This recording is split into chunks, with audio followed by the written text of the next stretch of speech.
Hello, welcome back to the channel. Today, we're going to learn how to use Monday.com for nonprofit project management, a 2025 guide that will simplify your workflow and boost your team's productivity. Our first step is to set up a project on the platform. Once you're logged in, navigate to the Projects section and click Add New. Here, you'll input your project's name, its description, expected completion date, and assign team members. This helps us because it allows everyone to have a clear understanding of the project's scope and their responsibilities.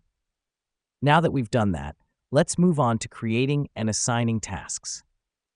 Click on Add New Task in your project workspace. Provide a short description, set a deadline, and assign it to a team member.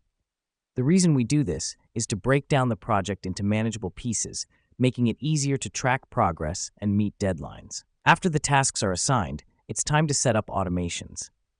Navigate to Automation Center and set rules like when a status changes to done, notify the project manager.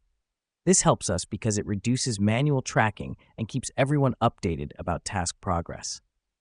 Next up, we'll make use of the dashboard for an overview of the project.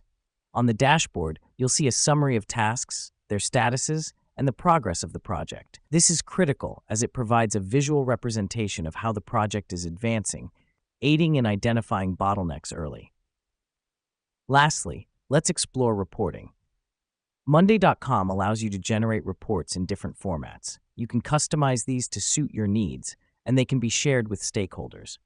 This is vital as it allows for a transparent review of the project's progress and the team's performance. And that's it. By following these steps, you've successfully set up your nonprofit project on Monday.com and are ready to manage it effectively. Remember, Monday.com is a versatile tool, and understanding its features is key to maximizing its benefits. Thanks for tuning in, and see you in our next tutorial.